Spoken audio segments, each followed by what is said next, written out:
Okay, तो कई बार हमें इस सिचुएशन का सामना करना पड़ता है जहाँ हम कोई हमारी इंसल्ट कर देता है और फिर हमें समझ भी नहीं आता है कि हम उसमें क्या रिएक्ट करें, क्योंकि वो बहुत ही ऑकवर्ड मोमेंट होता है एंड हमें लगता है कि हम शायद उस सिचुएशन को नहीं डील कर पाएंगे। But you know what, today's episode I will tell you some tips which will help you that आप कैसे उस सिचुएशन को हैंडल कर सकते हो इफेक्टिवली। होता है ना, कई बार लोग हमारी इंसल्ट कर जाते हैं और फिर हमें समझ में नहीं आता कि हम कैसे रिएक्ट करें, और वो चीज़ हमारे दिमाग में हर टाइम घूमती रहती है कि उसने मुझे ये बोला था, उसने मुझे ये कहा था। तो इसलिए this episode is gonna be really helpful to everyone, so please watch this video till the end और आपको सारे पॉइंट्स बहुत ही इफेक्टिव होंगे जो कि आपको बहुत हेल्प करने वाले हैं आगे। So welcome back to my channel, my name is Swati. I hope you all are doing great and I hope you all are safe. So आगे बढ़ने से पहले अगर आप इस चैनल पर नए हो then please consider subscribing, and अगर आपको ये वीडियो पसंद आया then please don't forget to click the big thumbs up, and you can also follow me on my Instagram account which is positivevibes590. So now let's get started.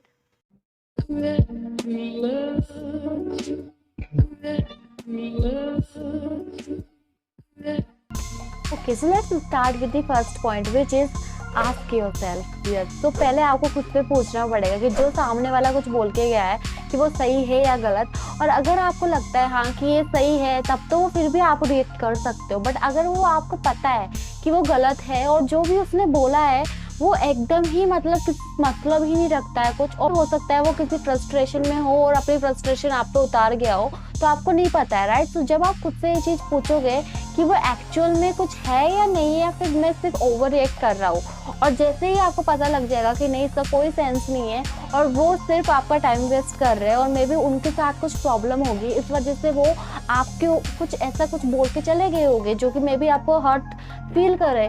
So please उसको over react मत करो, और जब भी ऐसे कोई situation हो, जब भी कोई आपकी इंसल्ट करे, तो पहले खुद से पूछो कि उसमें एक्चुअल में कोई सच्चाई है या नहीं है। और अगर आपको लगे कि नहीं, इसमें कुछ भी सच्चाई नहीं है, तो मुझे मेरी एनर्जी इस पे वेस्ट करने की कोई जरूरत नहीं है, only then you will deal with that moment. So now you don't need to worry about it if someone insult you, and if you know about it, it's totally worthless, then you don't need to waste your time on it. Now the second point is stay away from them. Yes. तो अगर आपको पता है कि कुछ लोगों का nature ही ऐसा होता है जो सिर्फ आते हैं और फिर आपकी बेइज्जती कर जाते हैं, और वो हमेशा आपको कुछ ना कुछ ऐसा बोल देते हैं जिससे कि आप बहुत ही ऐसे अनकंफर्टेबल फील हो जाते हो, तो क्या करना है, उन लोगों से दूर रहो, मत उनके साथ टाइम स्पेंड करो जितना हो सके। अगर आपको लग रहा है कि हाँ ये लोग ऐसे हैं, तो बस जितना हो सके मौके ढूंढो कि मैं कैसे उनसे दूर रह सकूं। और जब आप उनसे दूर रह पाओगे देन आप ऑब्वियसली, वो लोग आपको कुछ बोल नहीं पाएंगे। लोग होते हैं जो हमेशा रेडी होते हैं आपको डीमोटिवेट करने के लिए और आपकी इंसल्ट करने के लिए, और ऐसे ऐसे चीज़ें बोलते हैं जो आपको पता है कि वो सच नहीं है, बट फिर भी वो आपको मेंटली बहुत अफेक्ट कर सकती है। तो उन लोगों से आपको जितना हो सके बच के रहना है, और जब आप उन लोगों से दूर रहोगे तो आपको ऑब्वियसली आपकी मेंटल पीस तो अच्छी होगी ही होगी, और आप खुद भी बहुत स्ट्रांग हो जाओगे। तो please just stay away from those people, and this thing will definitely help you to handle that kind of situation, that if someone insults you then now you can overcome from it. The next point is it's not your fault. Yes. तो अगर कभी कोई कुछ आपको गलत बोल देता है तो हमेशा खुद के ऊपर मत लो कि ये सारी मेरी ही गलती है, इस वजह से ऐसा हुआ है। तो ऐसा हमेशा कभी भी मत सोचो। जब भी कोई लगे कि हाँ अगर कोई आपकी इंसल्ट कर रहा है, फिर आपको कुछ गलत कमेंट्स पास कर रहा है, तो इसमें आप खुद को ब्लेम करने की कोई ज़रूरत नहीं है कि आप में ही कुछ गलत है। अदरवाइज आप उस सिचुएशन को कभी ओवरकम नहीं कर पाओगे और हमेशा वो सिचुएशन आपके दिमाग में घूमती रहेगी, क्योंकि आपको लगेगा कि उसने मेरी इंसल्ट की, उसने ऐसे वर्ड्स बोले हैं जो मे बी शायद अधिकतर लोग मेरे बारे में सोचते हो। तो एक का जजमेंट हमेशा हर किसी का जजमेंट नहीं होता है। So please don't ever think like that. And जब भी आपको लगे कि हाँ सामने वाला कुछ बोल के चला गया, कुछ नेगेटिव कॉम्प्लीमेंट दे के चला गया, एक ने आपको ऐसा बोला है, तो उसका मतलब ये नहीं हर कोई आपके बारे में ये सोचता है। But if someone is saying something wrong about you, doesn't mean it's your fault. You don't need to put all blame on yourself. The next point is know the intention. Yes, so first of all you just need to understand that why people are saying those things. अगर कोई आपका मान लो competitor है या फिर कोई ऐसा है जो आपको ऑलरेडी पसंद नहीं करता है और आपको ऑलरेडी पता लग जाता है कि वो मुझे पसंद करता है नहीं करता है, और जो आपको पसंद नहीं करता है, तो ऑब्वियसली बात है वो आपके बारे में ऐसा कुछ बोलते रहेंगे जो कि आपको मे भी अच्छा नहीं लगे, और वो टोटली आपके अगेंस्ट हो आपकी पर्सनैलिटी के, but don't like you, they always ready to find a reason that how they can put blame on you. And when you already know the intention, जब आपको ऑलरेडी पता है उनके इंटेंशन कि वो कैसे टाइप के है, वो किस टाइप के वो उनकी थिंकिंग है, तो आप अपना टाइम उन लोगों में बिल्कुल बर्बाद मत करो। तो प्लीज़ इतना मत सोचो लोगों के बारे में। और जब आपको पता हो किसी के इंटेंशन कि उनके इंटेंशन सिर्फ आपको हर्ट करना है, और अगर आप उस सिचुएशन में ओवर रिएक्ट करोगे तो वो उनको बहुत ही सेटिस्फेक्शन देगा।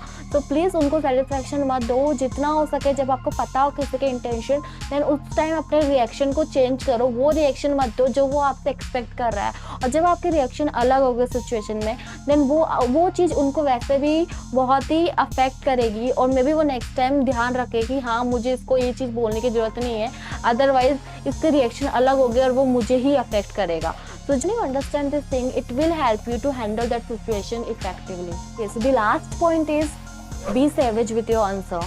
Yes. तो कई बार ऐसा होता है कि हमारे फ्रेंड हमारे मजाक में कुछ ऐसे बुराई कर देते हैं। हमें हर किसी को पता है कि ऐसे हम मजाक में कर देते हैं, तो प्लीज़ उसको ज़्यादा, पहली बात तो ये इतना माइंड में मत लो। और हाँ, जब भी कोई आपकी कोई इंसल्ट करे, कुछ ऐसे आपको बोले वर्ड्स जो कि आपको लगे कि हाँ ये तो मतलब मेरे को डायरेक्ट ही मुझे ऐसे इंसल्ट कर रहे हैं, देन उस टाइम अपने जवाब को ऐसे कन्वर्ट करो कि वो बिल्कुल ही सेवेज हो। I mean just be savage with your answer. ऐसा कुछ बोलो जो कि ना तो उनको डायरेक्टली अफेक्ट करे, ना तो उनको लगे कि आप उनको बहुत ही हार्श वर्ड्स यूज़ कर रहे हो। आपके वर्ड्स एकदम नॉर्मल होने चाहिए, बट जो आपका जवाब हो वो ऐसा होना चाहिए कि सामने वाले को अपने आप उसका आंसर मिल जाए और वो बहुत ही आपको सेवेज फील कराए।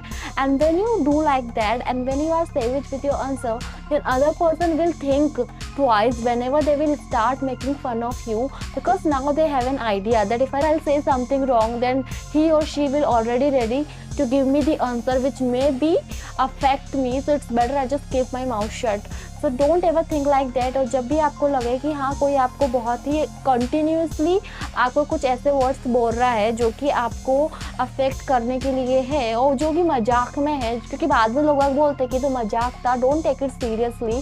तो प्लीज़ अपने आंसर के साथ इतना सेवेज रहो कि वो आपको लगे ही नहीं कि वो आपकी इंसल्ट है, और आप अपने आंसर के साथ ही उनको ऐसा जवाब दे दो कि वो ना तो उनको हार्शली फील हो और वो आपका बहुत ही इफेक्टिव हो। So when you use this tip, then it will help you to handle that situation effectively. Okay, so that's all I got you today. I hope you enjoyed this episode and you learned something from it. If you like this video, then please don't forget to click the like, share and subscribe button. I'll definitely meet you very soon in my next video. Till then, bye bye. Take care. Stay positive.